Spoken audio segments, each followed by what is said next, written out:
What's going on, everybody? Welcome to yet another episode of the Core Consults RX podcast. Cole, myself, AJ, in the studio for episode 189. This is 189? 190. I was going to say, I 189 was swear last we time. said that last time. We did. Good. Well, I'm glad you remember. I wanted to repeat it.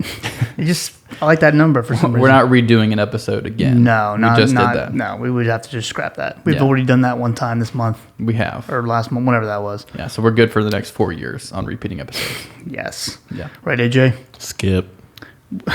Okay, that's helpful. AJ, what are you up to these days? Did you ever find out what rotation you're supposed to be on? I did. I figured it out. And I'm doing research as well. And we're about to publish. Stay tuned. That's all I can say. Okay. Well, That's all I can say about that. The world holds its breath. Publishing for the PhD stuff? Maybe. Is it groundbreaking? Are you even in the PhD program yet, or are you still faking? I'm technically now in. I've been accepted. I'll check with Amelia. I don't know if I believe that. Triple check. Have you've been accepted for real? Yeah. And I have her email address. So I'm just going to Well, CC myself on that. So you hacked her email. Okay, cool. No, that's cool, man. So you're going to finish the PharmD and then just continue the research project until you get your PhD? Yeah, I've got school. A lot of school. Yeah, that's too much. That is a lot of school. Me I don't know. I me mean, and Cole are thinking about going back to business school. Yeah. Really changing it up. Yeah. Be one of those business majors have the most fun. Do they? Oh, man. Not to hate on anybody who was a business major. Are you talking about MBA or like undergrad business? So, yeah, no, dude, me and you, we're going to Harvard Business School. I'm sure they have fun too. I don't know if we'll get in. I don't like my chances. I don't Yeah. want to go back to school. I'm just kidding. I like to teach school and then leave. Same, but I don't teach school. It's fun. It's fun to teach the class and then I leave, and then I have no test that I'm required to. I just get to watch people sweat and take tests. That's Right. much more enjoyable. Yeah, I guess your test is the teaching Right. and whether you do a good job of And that. honestly, A+. Couldn't be better. Couldn't be better. Anyways. So, what is this episode? So It's this another episode credit episode, is right? another accredited episode. ACPE-Accredited, thanks to our friends over at FreeCE.com. Once again, they have partnered with us, and if you are an unlimited member of their website, FreeCE.com, you can get access to 1 hour of continuing education credit. After you listen to this episode, go take the post-activity test, pass it, and you'll get your credit. To access the actual test, you have to use the password CENTRAL, CENTRAL, as in central nervous system, all capital letters, and take the 10-question quiz, get 100, and you get your credit. And if you are not already a member, you need to correct your path and check out all of the different programs and all the content that they have on their website. They have so much good stuff on there. Unlimited membership, you can get a discount right now. So we also have a link to the discount code in the show notes as well. We'll have a link to the actual list of podcasts for those of you who already are members. And you can kind of look through and peruse the library that we've sort of established with them. So we got several of them on there now. So make sure you check that out, and appreciate FreeCE continuing to work with us. Yeah, I was looking at our list on the website the other day. Mm-hmm. It's a whole bunch now. I know. It's great. We've been cranking them out. We really appreciate them continuing to, work. They must really couldn't find anybody. Must have really been they could probably got some people that are ready to bring on board and actually do the show correctly. But we've enjoyed our time. For now, they're letting us stay. That's very nice of them. Good. It's kind of like they're like, let's give these poor guys a turn. That's what it feels. So what are we talking about today? MS, multiple sclerosis. Yeah, it's been a long time. I don't think we've done this in like the last couple of years. It's been at least 3 years. Yeah. At least. This was one of our early ones. Was it? Yeah, and there's been a lot that's happened since then. Yeah, Interestingly. probably. Even in the last year, we touched on one of the recent MS medications in our new drug update episode. But we'll hit that again, and then there's a couple other newer ones in the last couple of years that we'll be touching on as well. Yeah, right? Yep, absolutely. All right. Where do you want to start? I guess just some background information. Multiple sclerosis, what is it? It's an immune-mediated inflammatory disease. So what it's doing is it's actually attacking the myelinated axons in the central nervous system.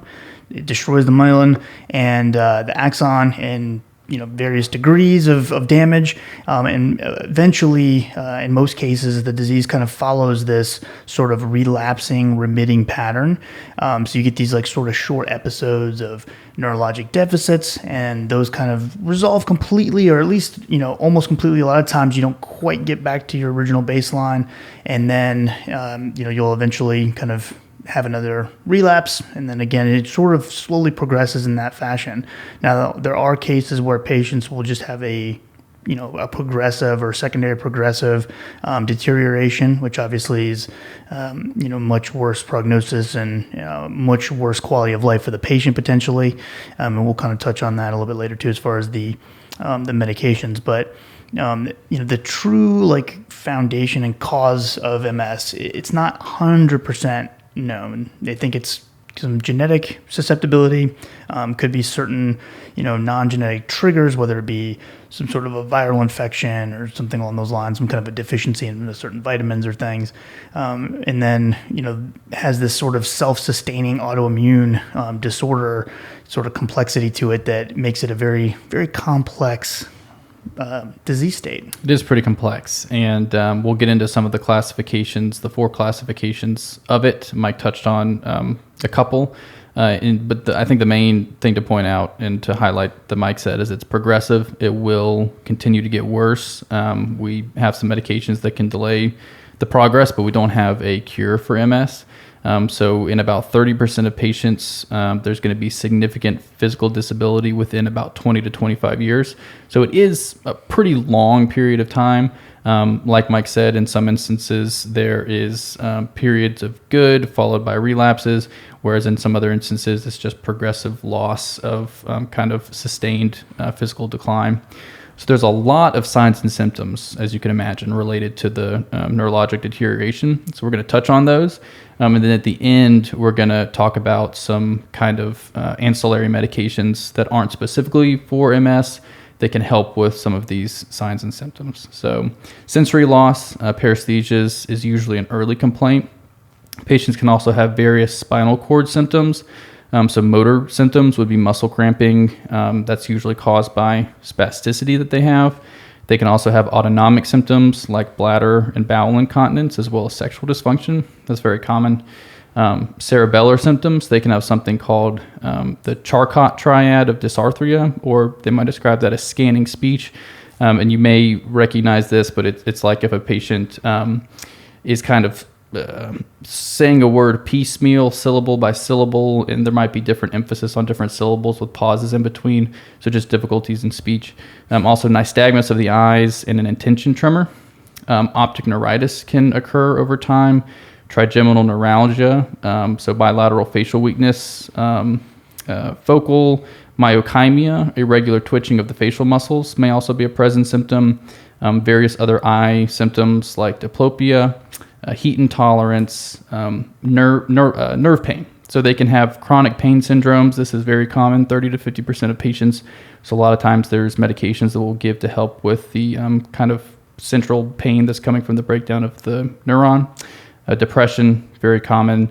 And then patients can even have seizures. I think 5% of patients have seizures, as well as other psychiatric disorders like bipolar disorder as well. So lots of stuff. Coming in strong with the medical terminology, Cole. Yeah, did you like how I had, before we started recording, looked up Charcot triad of dysarthria? I bet you hadn't heard of that one. No. I mean, I've read it, but I've never. I'm sure at some point in my life I've said it out loud. But no, you nailed it, dude. I was really proud of you. I've never seen those 4 words put really? together. No. I did a neurology rotation. I remember seeing that. Okay. No, shout out to Mark LaPointe. I mean, I work closely with MS. I guess you're right. I guess usually I just see it. I have seen scanning speech. I haven't seen that specific terminology. I'm pretty sure we have scanning speech when we on this podcast. I know. According to the mean iTunes comments. I know we at least have a flat affect with our voice. I think we need to get checked. AJ, schedule us an appointment, please. Done. Thank you. So prevalence, it obviously estimates, but in the United States, we see somewhere between 58 to 95 per 100,000 patients in the population will contract MS. According to the National Multiple Sclerosis Society, 400,000 individuals in the United States are affected by MS currently, and misdiagnosis, though, is common, so it kind of can make it a little bit hard to really determine where we're at in the United States. Internationally, worldwide, we're thinking approximately 2.1 million people are affected by MS. The disease is seen in all parts of the world, in all races, ethnicities, but the actual occurrence, the rates vary widely depending on the population. But it's one of those things that we have lower rates in the tropics typically, higher rates in the northern European areas, but there's obviously exceptions to that. Yep. And as far as how to diagnose, so the gold standard is going to be the Wonder Machine, as they call it, the MRI. The MRI imaging, sometimes that's not available, or sometimes the findings are non-diagnostic, so you can do a lumbar puncture as well. The central spinal fluid is evaluated for oligoclonal bands and intrathecal immunoglobulin G production. And this can be characteristic of MS as well. But like Mike said, sometimes it's difficult to diagnose. We'll touch on this later on. Are you ready for the classifications? You know what? I'm so ready. Let's do it. Unless you had anything else before that. No, go for it. Okay. So there's 4 classifications. The big one and the most common that Mike referenced is relapsing remitting MS. This is up to 85% of patients. This is unpredictable attacks, which may or may not leave permanent deficits, followed by periods of remission.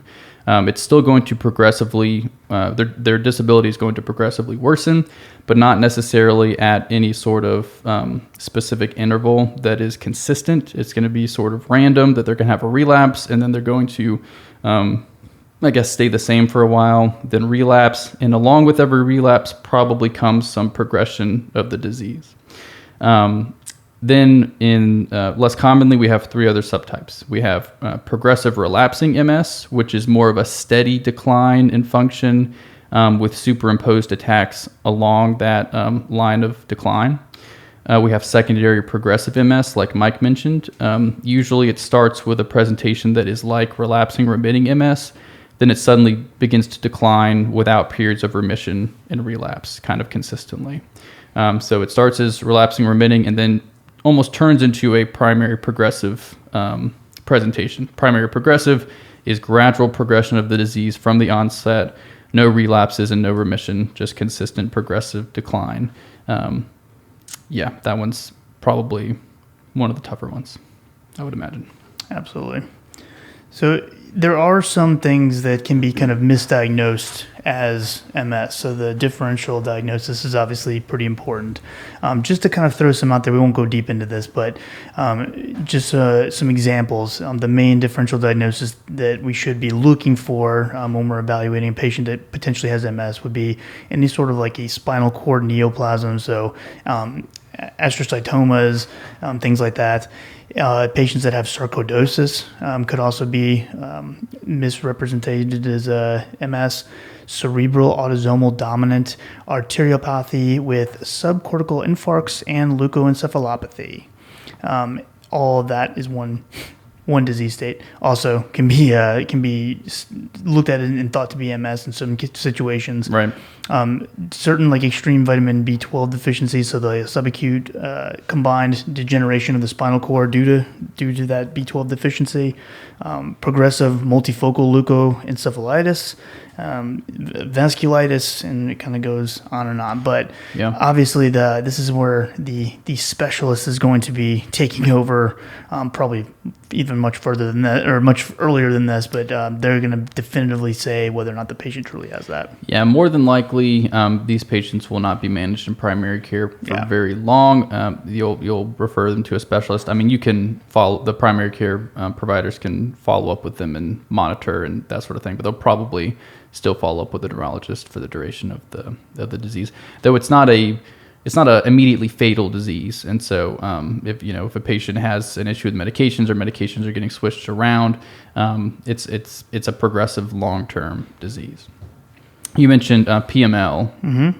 Remind me of I forgot, multifocal leukoencephalopathy. Mm-hmm. Progressive, yeah. PML. So that's a side effect of some of the medications, or at least one of them that we'll talk about. So keep that in your brain.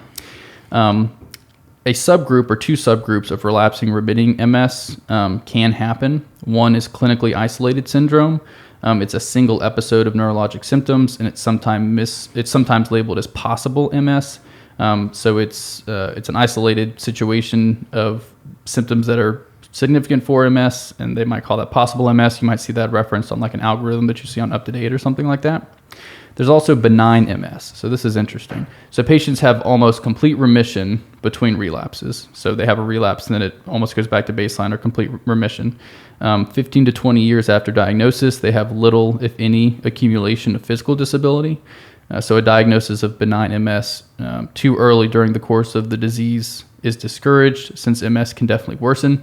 So more than likely, if a patient is tagged with this designation, it's going to be later on, because they're still going to have relapses, they're still going to have symptoms, and it might be difficult to determine if they're progressing or not.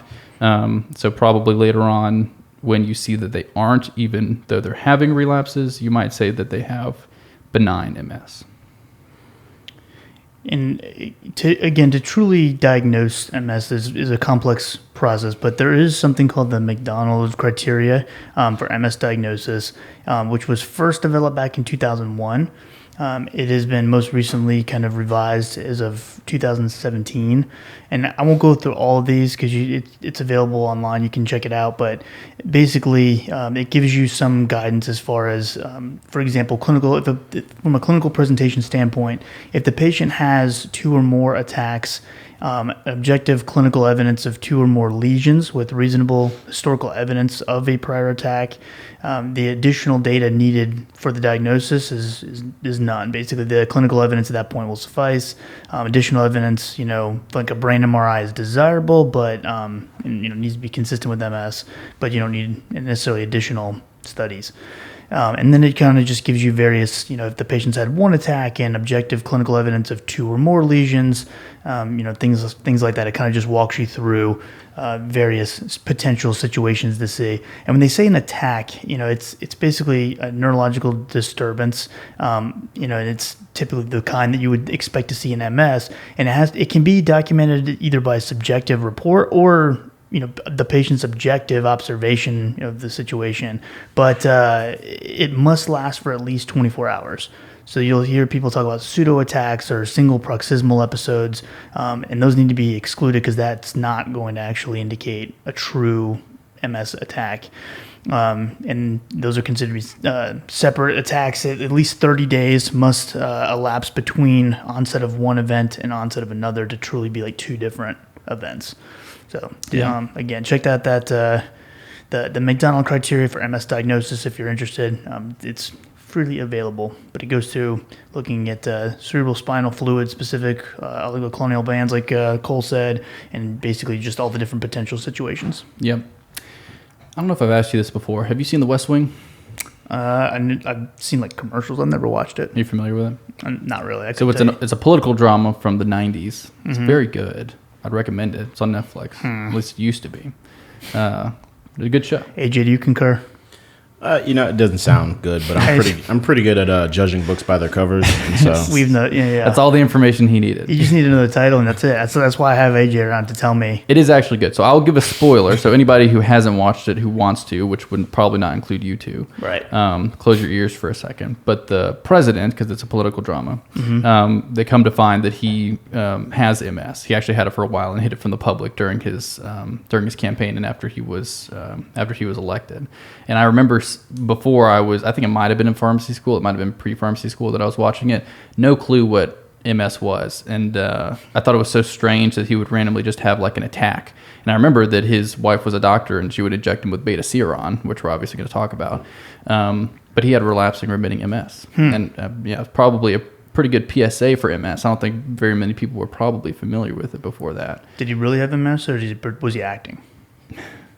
Thank you, AJ. Great question. He's looking at me like I'm crazy. The actor is Charlie Sheen's dad. So no, he did not have. So yeah, he says he's got some other stuff. He did not have MS. Yeah, but in know, the show, he probably wishes he did compared to all this stuff. Charlie Sheen's dad did have MS. Yes, or the character that Charlie Sheen's dad was playing. So you got to specify. Estevez. President Bartlett. I just remembered his last name. Bartlett. Yeah, Bartlett. So, anyways, for anybody who hasn't seen it, it's a good show. I can't. I don't have time. Okay, so the next thing I wanted to touch on was once you are diagnosed. When you are diagnosed, the situation, how you respond, does kind of matter as far as your prognosis over time. So there's certain indicators that may give for a favorable prognosis versus an unfavorable prognosis. So your age matters. So the older you are, the more likely that you're going to have a poor prognosis. So if you're over 40 years old, that's a more unfavorable prognosis. Males have a more unfavorable prognosis than females. Your initial symptoms, how is it presenting? If it's optic neuritis or sensory symptoms, and that's going to be more favorable. If it's motor or cerebellar symptoms, or you have a lot of symptoms, it's polysymptomatic, that's more unfavorable. And that just has to do with kind of what it's attacking first. Disability. So, of course, if you have disability earlier, that's more unfavorable versus late. How frequent are you having relapses? How frequent are you having attacks? If they're happening a lot, that's going to be more unfavorable. During the course of the disease, the progressive forms are more unfavorable versus the relapsing remitting. And then that first event, the first attack or the first event that you have, how do you recover and respond from that? If it's a good response and you recover quickly, then that's going to be a favorable prognosis long term. Poor response, unfavorable long term. And then also, as far as the lesions, there's some things that you would kind of make sense. If the lesions are growing rapidly over the course of MRIs, that's going to be worse.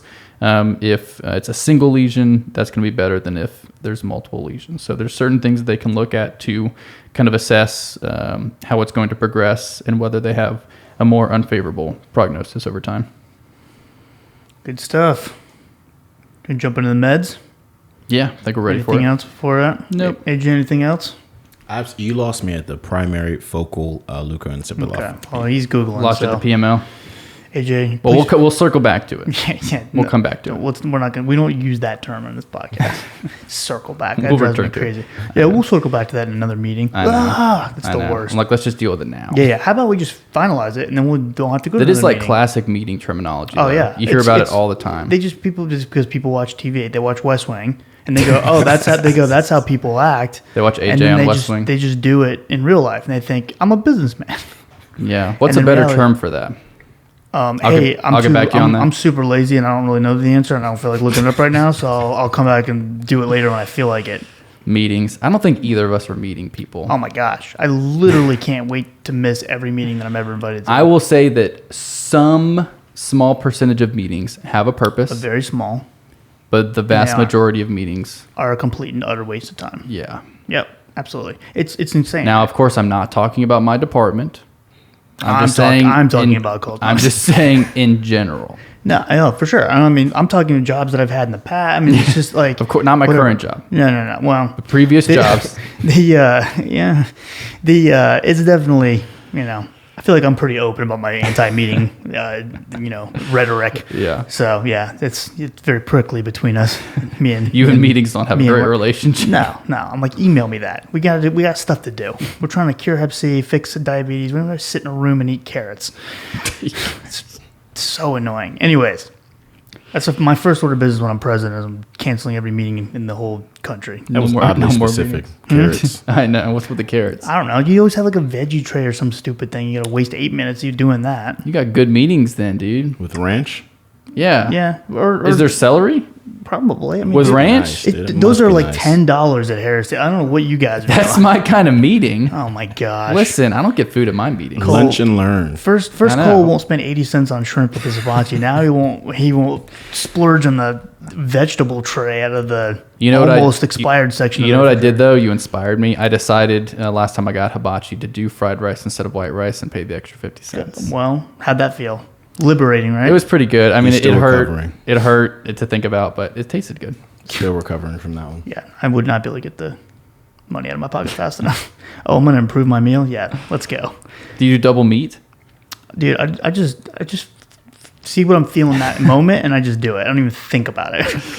Couldn't imagine. I just figured Must be nice. It must be probably good. won't be homeless from this, so let's just wing it. Right, AJ? Absolutely. And if worst case, I'll just live with AJ. So wrong. AJ, I'm moving in. No meat. No meat. No meat for me. Vegan. Okay. He's a vegan now. Okay, well, AJ's trying something new. I say no vegetables with my hibachi. I like vegetables. Okay. Yeah, you gotta have a mix. We're all so different. Look at us. I know. Very diverse group here. Melting pot. A melting pot. That's what this podcast is known for. Okay, interferon. Let's talk about that instead of this. People are already like getting annoyed. They're gone. Yeah. What people? Whoever listens. 3 people that listen. Interferon products. So we have our interferon beta 1A, interferon beta 1B, and our pegylated interferon beta 1A, which is the longer lasting injectable option. So that one is specifically going to last about 14 days. The beta seron, which is the interferon beta 1B, that one is going to be every other day dosing. Whereas the interferon beta 1A, the Avenox, is or Rebif is going to be either weekly, or Rebif is 3 times per week. So you have to kind of figure out what the patient is willing to administer, and will follow as far as adherence goes. The mechanism here is the thinking of it in terms of like altering the expression and response to surface antigens, which is going to, enhancing the immune cell function, if you will. This can cause a lot of different side effects, though. So some of the more serious ones to kind of be aware of can cause psychiatric disorders, to depression, even leads potentially to thoughts of suicide in some cases, especially in the case of underlying, behavioral health issues. Injection site necrosis, so not just a reaction, but even necrosis. Increased LFTs can cause hypo and hyperthyroid dysfunction. It's a little bit of like a amiodarone type thing going on. Mm-hmm. More commonly, though, it gives you this really awesome flu-like symptoms following administration. So, and I actually have seen this firsthand. It's really rough. The patients feel terrible, for anywhere from minutes to hours after getting the injection. Now, you can pre-treat with like Tylenol or an NSAID or something prior to the injection, but it's still, they're not going to feel great. Monitoring. We want to check LFTs and the CBC 1, 3, and 6 months, and periodically after that. Thyroid function every 6 months. And again, if it's an injectable, so a refrigerated product, you want to tell the patient to kind of let the solution warm to room temperature before injecting. Obviously, don't do anything to warm it up other than just let it sit there. You definitely do not want to heat it up yourself, because then that will definitely cause a burn, almost definitely. And I'd imagine it would not be good for the drug either. Yeah, I would say that's an afterthought after you've put scalding. I can think of so many reasons not to heat it up. Yeah. Not that there's going to be metal probably in there. Probably. I mean, unless there's not a needle attached at the time. So, or no, it's a syringe. So basically, we're just leaving it at room temperature. Is the moral of the story. I don't want to don't heat it up. But yeah. There's also a very small like air bubble in the pre-filled syringe formulation, and so just make sure you do not expel that, because that's supposed to be there. Yeah. It's a subcutaneous. It's not going to hurt you. It's not an IV. It's not going in the arm. People think that it's like, I know. I can't inject a bubble. People say that about an IM shot. I'm like, oh yeah, watch this. Put it right in their arm. Freak them out. Hit a vein. It's a good game. It's all over. Yeah. Oops. Sorry about that. That's important to mention that these are refrigerated. The interferon products are refrigerated. I think all the injectable products that we talk about are going to be refrigerated, and you're going to want to take them out, get them to room temperature before you inject them. So the next injection we have is glatiramer acetate. It's branded as Copaxone. It's another sub-Q injection. It's an immune modulator for relapsing forms of MS. Don't know exactly how it works, but it's thought to induce and activate T lymphocyte suppressor cells.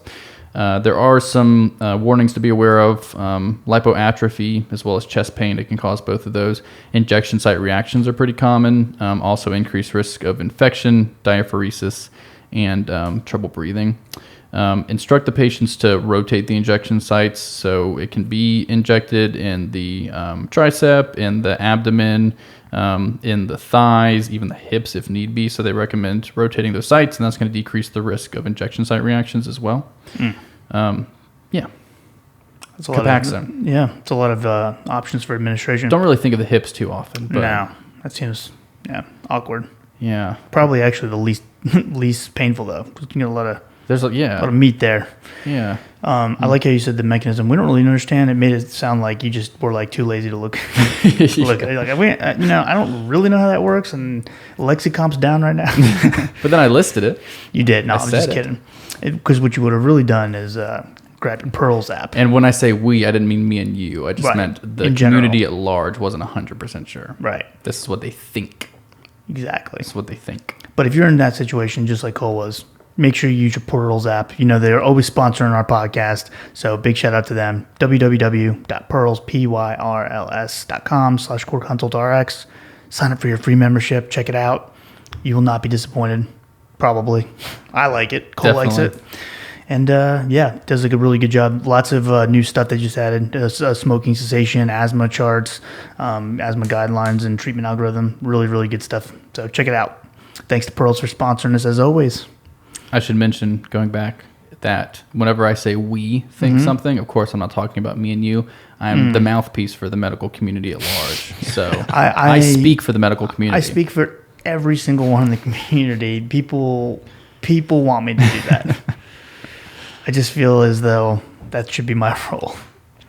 Yeah, no, that'd be the last person that anyone needs to be speaking for the medical community. Me and you. Before you guys think we're serious, and I get a thing about us being arrogant in the comments again. Remember that? It's been a long time, though. It has. I even said, I was like, could you imagine if we were that narcissistic? And it was like, they're so narcissistic. You can't use our insult against us. That's super rude. We were being We self-deprecating. were really self-deprecating, and then they held it against us. Unbelievable, AJ. The youth of today. Couldn't be me. It's not my generation. Oh, dude, it's My definitely- generation doesn't listen to podcasts. Oh, are you out of your mind? You only listen to podcasts. But You might not, but the rest of you, the people listen who to are good trying podcasts. to better Podcasts and YouTube videos, Hey, both of which we You hear what he have. said? He listens to good podcasts. That's it, dude. He's out. I'm sick of this guy. Go on a cruise again, AJ. Yeah, put a shirt on. 17-week cruise. Teriflunomide, Aubagio, oral tablets. We're switching it up a little bit. This is an oral therapy. It's an immunomodulatory agent that is going to inhibit pyrimidine synthesis, and so it's going to result in anti-proliferative, anti-inflammatory effects. And it's basically the active metabolite of leflunomide, which We just talked about. we just did a couple episodes ago. We talked about I think it was the RA. last episode. Oh, yeah, it was a 2 couple episodes episodes, ago. yeah. Yeah, you're right. And this one does have a box warning, just like the leflunomide does for hepatotoxicity as well as teratogenicity, and contraindicated in pregnancy, obviously. And if we need to eliminate this one so the patient can become pregnant, we're going to do that accelerated elimination to remove the drug. If you're not familiar with accelerated elimination, I highly suggest you check out our rheumatoid arthritis podcast. See, I'm cross. You're cross-pollinating. Cross-pollinating. Nice. Yeah. We could also just tell them now. Nope. We're gonna leave it for I'm later. going to leave it there because you guys can be like, what is it? Or you could just Google it and find out probably way faster. But yeah, check out the other podcast. We got a decent review of RA. I never like to say good because then someone's going to listen to it and go, See, I always say good. yeah, you're more positive than I am. Yeah, sure, decent. Yeah, cool. It's all right, subpar. What about fingolimod? Is that all you had for Aubagio? Yeah, Oh, okay. we'll come back to like those in a minute when we talk about like the comparisons, but we're Okay. just kind of running through them right now. Yeah, so Gilenya is fingolimod. It's a very interesting one. So it's converted into fingolimod phosphate and binds to phingosine-1 phosphate receptor. So this is an important target. A couple of the newer medicines that we're going to talk about are going to target that phingosine-1 phosphate receptor, so keep that in the back of your mind. It blocks lymphocytes' ability to emerge from lymph nodes.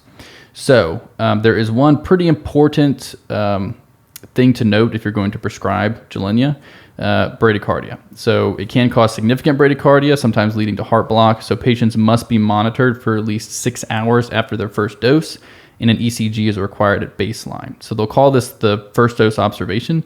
I know just from experience that if you're prescribing it, you're going to work with the manufacturer to where they're going to send someone out. They have a program called the Gilenya Go program. And they're going to send somebody out to the patient's house to administer the first dose and sit there with them and monitor them to make sure that they don't have any negative outcomes. After that, they can take the medication like normal with periodic monitoring. It's a bit of a process, a lot of paperwork and whatnot, but it can definitely be done. It's also contraindicated in most patients with a history of cardiovascular disease or stroke, and it does have some adverse effects to be aware of. Macular edema, so you do have to have periodic eye exams. hepatotoxicity, monitor LFTs, and then also monitor CBC for myelosuppression as well. You don't see this one as much as some of the ones we're about to talk about, but it's definitely used.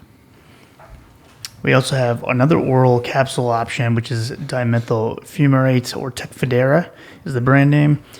This is one that has basically been shown to activate the nuclear factor like 2 pathway. So that's something that's involved with cellular response to oxidative stress, basically. And it can cause this flushing sensation. So to prevent that, we will typically pre-treat with something like an aspirin 30 minutes prior to the dose. Administering it with food as well can help. Some adverse effects to kind of monitor for. It can cause hepatotoxicity, so we need to monitor LFTs.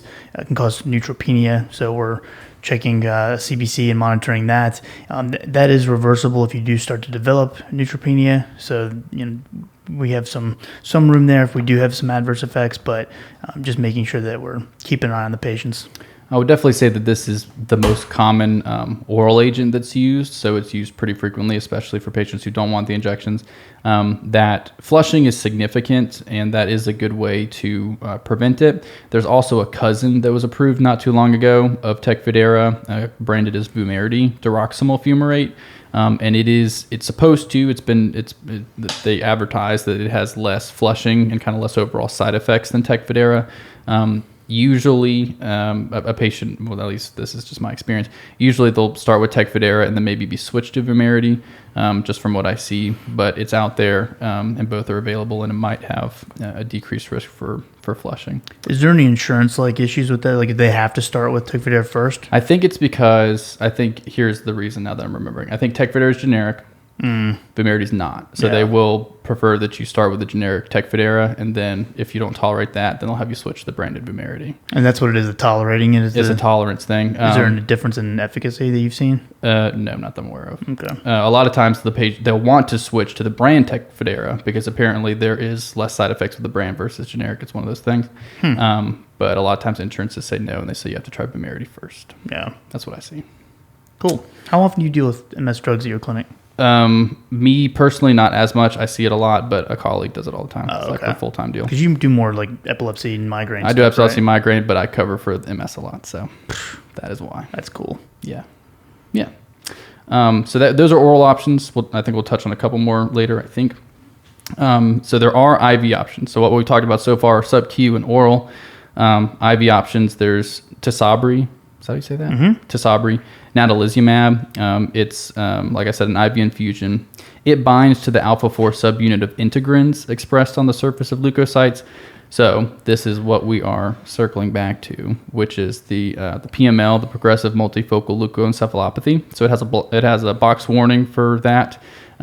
What it is a viral infection of the brain caused by JC virus, John Cunningham virus, that leads to death or severe disability. So they have a REMS program for it. The REMS program is called TOUCH.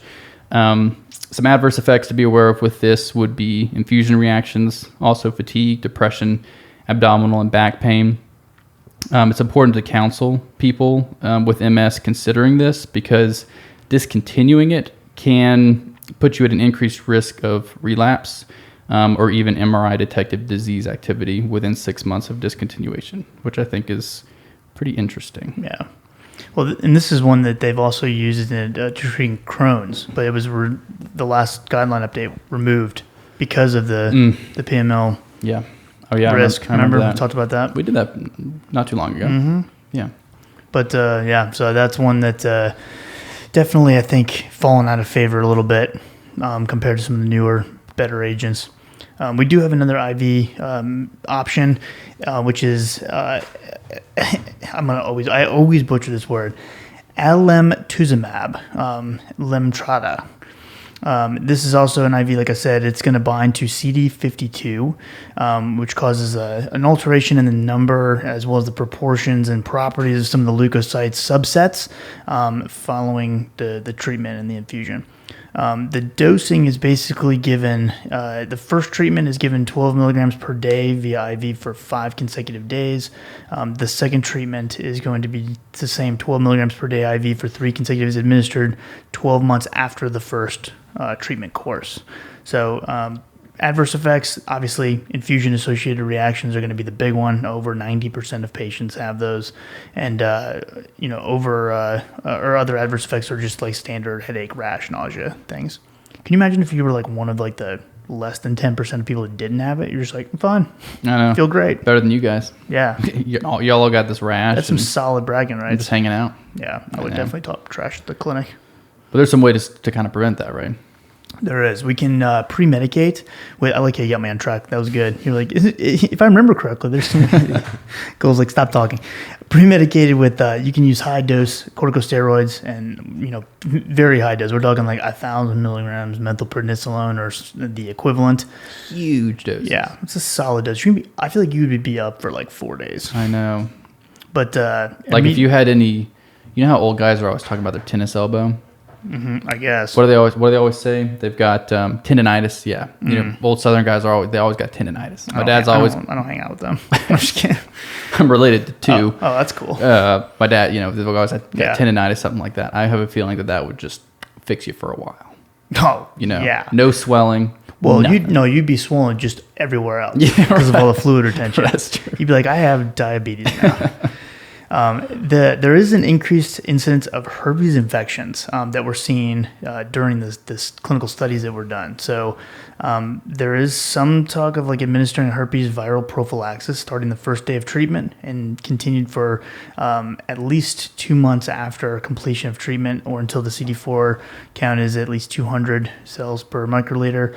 I'm not 100% sure of how often that would actually be utilized. Have you seen that at all? No. Well, I haven't really seen this med. So we don't deal with infusions as much, so I'm not as familiar. Dang, great, Cole. Leave me hanging. I'm supposed to be the somewhat expert here. You're today. the neurology guy. What are you doing? Contraindicated in patients with HIV, and also 30 to 40% of patients will have some sort of a thyroid function impairment. And there have been some specific case reports that have said, patients have developed esophageal candidiasis or tuberculosis even, listeria, meningitis, as a result of taking this. But again, those are single case reports, not necessarily seen in clinical trials or anything. Yeah. Speaking of clinical trials, there were a couple called the CARE MS1 and CARE MS2 trials that involve Lemtrada. So they compared it to high-dose subcutaneous interferon, Rebif specifically, in patients with relapsing remitting MS who were new to treatment. The Lemtrada was significantly more effective than the Rebif at reducing annualized relapse rates, which was good. The difference observed in slowing disability progression did not reach statistical significance. That was in the CARE MS1 trial, the first one. In the second, Lemtrada was shown to be significantly more effective than Rebif at reducing annualized relapse rates, just like in the first, and accumulation of disability was also significantly slowed in the second trial. So that's good. But of course, there are hang-ups with any infusion versus something that's an injectable that they can get a little more readily and that sort of thing. So I don't know if you could easily access one. If you had to take one, would you do the infusion? I think so. I don't know. I don't think I know enough about the infusions to make a determination. All I know is I see Rebif a lot. I just feel like that's so much. Other than having to deal with the huge dose of corticosteroid, I feel like getting an infusion and then. I guess it depends on. How bad that infusion is. I guess it depends on how. I don't know. I would have to look at closer at the studies to know the relapse rates and how significant that would be. We have a lot of patients on Rebif. Typical patient. Just have to evaluate the studies before you get one. I just have to do it that way. I just want both. Just that way I'm covered. The most common infusion that I see is actually the next one we're going to talk about, which is newer. Probably see commercials for this. Ocrevus, ocrelizumab. It's another infusion. It selectively targets and binds with high affinity to the cell surface to deplete CD20 expressing B cells. It does this through antibody-dependent cell-mediated phagocytosis and cytotoxicity. So it has a long mechanism of action. But this is once every 6 months, which is nice. You can pre-medicate with methylprednisolone and Benadryl 30 to 60 minutes before each infusion to prevent reactions. It can reactivate Hep B, so you have to make sure that patients do not have active hepatitis B infection. I shouldn't say reactivate, but it is contraindicated with an active hepatitis B infection. So look for that surface antigen. Yeah. And it should be offered. So here's why this is important. It should be offered to people with primary progressive MS who are likely to benefit from this. They are likely to benefit from this therapy. There are risks of treatment that outweigh the benefit, unless there are risks to treatment that outweigh the benefits. So there aren't a lot of treatments. I don't even know if there are any others that are going to be indicated for primary progressive. So that's why this one is important. Yeah. And then the monomethyl fumarate, wasn't it the one you were talking about earlier? No, diroximel fumarate. There's 3 fumarates here, so it's confusing. Unbelievable. Yeah. I couldn't remember which one you said as I was looking at this next slide. Okay, so monomethyl fumarate, the mechanism here is it's basically it's not 100% known, basically, not just because I didn't look it up like Cole, but because it's actually not. That's what LexiComp says. So although it is thought to have its anti-inflammatory and cytoprotective properties via that same NRF2 pathway, it's not 100% sure. Warning signs that to kind of keep an eye out for patients, sort of having like flushing symptoms, usually resolves with subsequent doses, but you want to kind of administer that 30, or the aspirin rather, 30 minutes prior to the dose to reduce the incidence and severity. And then hepatotoxicity is also a concern, so monitoring LFTs prior to treatment and then throughout treatment at various stages.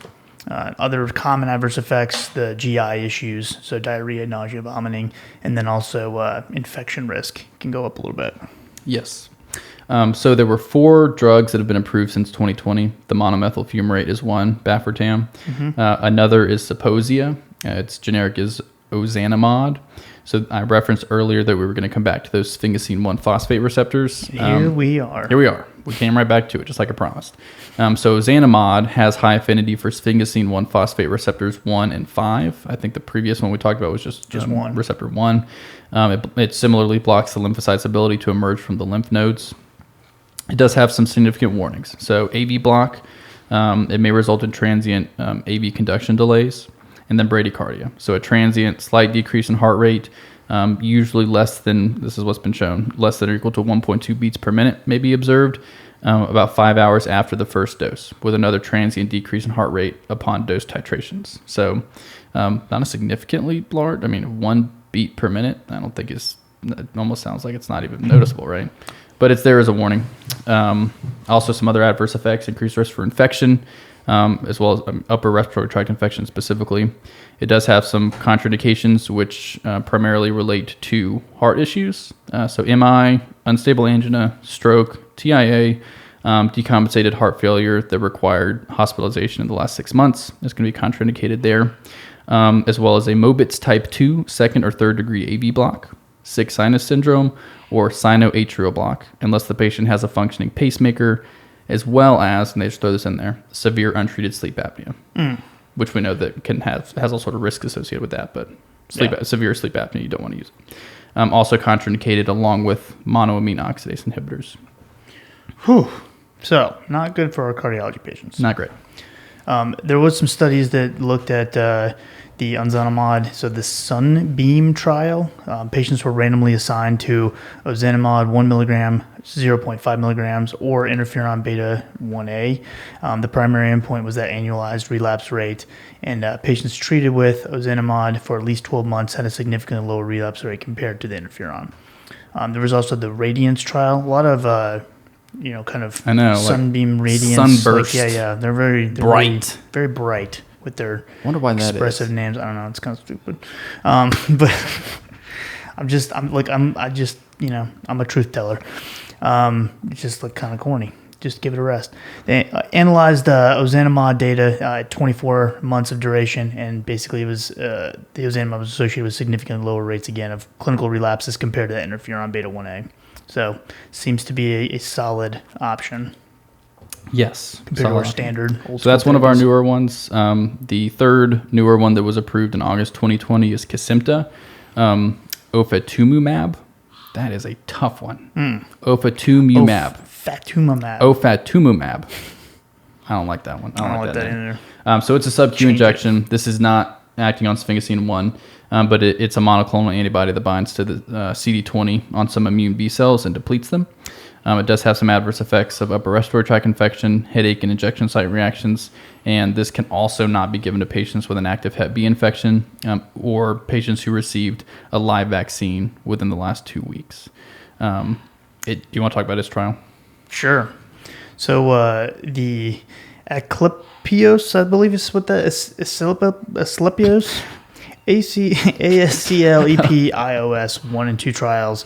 That's why you did that, Cole. That's a that was so ridiculous. Oh yeah, you want to talk That's so about hilarious because that is, you know how sometimes with the name of a trial, I'm sure Sunbeam is not a perfect acronym. Like I'm sure that they either left out some letters or slipped in some letters. But then this is what you get. This one is I bet it's the exact acronym for whatever this trial was and called. They're like, good enough. And they left it as Asclepios. Yeah. Now Sunbeam doesn't seem so stupid now. I like Sunbeam a lot better after that nonsense. Anyways, ofatumumab was compared and shown to be significantly lower rates of annualized relapse rates, which was the primary endpoint of the study, compared with teriflunomide. It also showed a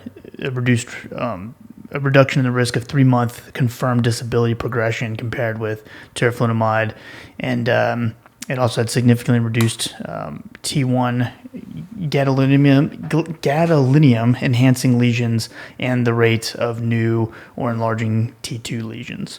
So another good option with some comparative data, which I always like comparative data. I do like comparative data too. Yeah. And so we do have comparative data with the newest option. So we referenced this one in our new drug update episode, but it's Ponvory ponesimod. So you'll notice a trend with the drugs ending in MOD. They're going to act on the sphingosine receptors. So Ponvory specifically acts on the sphingosine 1 receptor. So that's similar to the Aubagio that we talked about earlier. And they did put it up head-to-head versus Aubagio, and they did show superiority as far as superior reduction in relapses and lesions versus Aubagio. 9 out of 10 patients did not experience disability progression over the course of about 2 years. There's a few different things to be aware of for it. It does have some increased risk of infections. It does have some contraindications for similar reasons for the heart issues that we've kind of been referencing. If in the last 6 months they experienced an MI, unstable angina, stroke, TIA, decompensated heart failure that needed hospitalization, or the Mobitz type 1 or 2 second or third degree AV block, it is contraindicated unless they have a functioning pacemaker. So it doesn't have a first dose monitoring in most patients, but I think in certain patients it may need a first dose monitoring. But that's the newest kid on the block, approved in 2021. Like it. Yes. All right, so I guess just to kind of mention, because for the long time we didn't really have two great options for primary progressive or secondary progressive disease. It was all based on relapsing, remitting. So, like Cole said, the acrelizumab was the primary progressive approved drug, but for secondary progressive, we have that Lemtrada, we have the ozanimod, ofatumumab, blah, blah, blah, blah, blah. That's the worst one. Yeah, monomethyl fumarate, God, Amazing. Sipana. Oh, geez, it's over. I'm done. Siponimod. Why can't I talk all of a sudden? And then the divareximel fumarate as well. But those are all approved for secondary progressive disease, and whereas for a long, long time we had relapsing remitting options, but we didn't have too much for the other forms. So that's good. That's correct. So, a couple of just things to note. If, a patient has an absence of relapses while they're on treatment, that doesn't necessarily justify discontinuation of treatment. So that conversation needs to be had with the patient to see if we need to actually stop therapy or continue on, because we don't want them to just go back and have a relapse, because that can cause, obviously, damage that may not revert back to a baseline. And if a patient is switching from a disease-modifying therapy due to a suboptimal response, we want to utilize an agent with an alternative mechanism. So we're not just picking the same meds, ideally, or same class of meds, ideally. The patient and clinician should have access to all available therapies, and that is necessary to basically provide the best response for that in tailored medication regimen for that particular patient.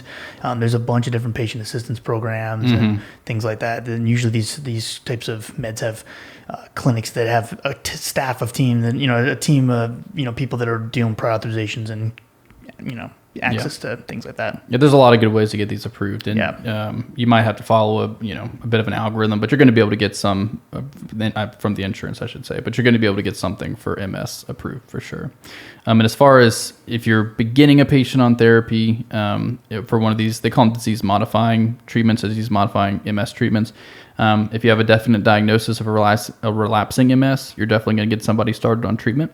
If they have a first clinical attack that's consistent with MS, but it's just the first one, but you've excluded other potential causes, they would probably be indicated for treatment. And then patients with progressive MS with clinical relapses or inflammatory activities, all those you would want to initiate treatment for. As far as choosing which one, it's definitely complex. Mike mentioned, the patient-specific factors. To me, it's about accessibility, comorbidities, and side effect profile for the most part. And then we have certain head-to-head trials that show some more benefit. Therapy definitely should be continued indefinitely unless there's clear lack of benefit with the medication, intolerable side effects, inadequate patient compliance, or new data that reveals a reason why you'd want to stop or switch, or if there's a better therapy that becomes available. Otherwise, you're going to continue it, and if not, switch to a different one for sure, because we do have a lot of options to continue to switch to. And sometimes it's hard to, determine whether a patient is having clear benefit because it is a progressive disease, of course. So for the most part, are there less relapses than there were? Is there less progression, less speedy progression than there was? Kind of clinical judgment. So a lot of it is related to side effects and tolerability. Yeah. And then updated data that comes out. There you go. Yeah. And just to kind of mention just a few quick, sort of medications that we can use to help with some of the long-term, sort of side effects that we would see from having MS. So things like Cole had mentioned earlier. So for example, spasticity. We typically think of medications like baclofen, dantrolene, maybe even like pregabalin or gabapentin would be some options. In the case of patients suffering from certain bladder symptoms, are anticholinergics like oxybutynin, or if they're having some spasms, things like that, you can use the like dicyclamine. You can also use some of the alpha blockers and things like that as well. From sensory symptom, you can use a lot of like anti-epileptic type meds, so carbamazepine, phenytoin, lamotrigine, and then even like duloxetine. Some of the things you'd think of for like nerve pain type. And that's they can definitely have like central acting nerve pain disorders from that too. Yeah. Fatigue is the other big one, obviously, and this is actually where I always think about this drug, which is random. It's like the one random thing I remember from MS all the time, but amantadine for fatigue is an off-label use and our treatment option for MS-induced fatigue. And then we, of course, have our stimulants, our modafinils and armodafinils, and then our methylphenidates, our amphetamine salts and dextroamphetamine, things like that. But yeah, there we go. I think we're already an hour, man. That's great. Flew by. Look at you. It's great. Not saying we covered it all. There is a lot to MS. Oh, yeah. But we really, I think we hit a lot of the important drugs. We hit the new stuff. Mm-hmm. You're up to date. Man. Cole, you're so positive. Yeah, I'm trying to be. People are listening going, I know. People who know me are like, that's not what you're like. My dad's nickname for me is Eeyore. Eeyore? Is it really? I don't think so. Well, I don't believe it. I put on a face. Mr. Swanson, that's rude. All right, guys. So make sure you check out FreeCE.com for you unlimited members already. Make sure you get your credit. If you're not an unlimited member, get the discount code and join the website. That way you can listen and get credit for all of our super fun and interesting episodes. There's so many. And there's so much other better content than that, too. So that's what the real benefit is. You get to actually see much better speakers talk and do live content and stuff like that. So you won't get stuck with just Cole and me. And also, if you have a desire for more like traditional style lectures instead of us going on our tangents and getting sidetracked, check out Patreon. The link's in the show notes as well. So it's patreon.com/coreconsultrx. I have all my lectures that I do for the PA students on there, and a lot of HENT stuff's going up there right now, as well as and I'm putting up practice like pharmacotherapy questions, like board style questions as well. I'm trying to include more of those lately. And if you have any questions for Cole, myself, or AJ, show notes. Check out the email addresses or any of the social media platforms. You can reach us on any of that. And we'll see you guys in the next episode. Y'all have a good night.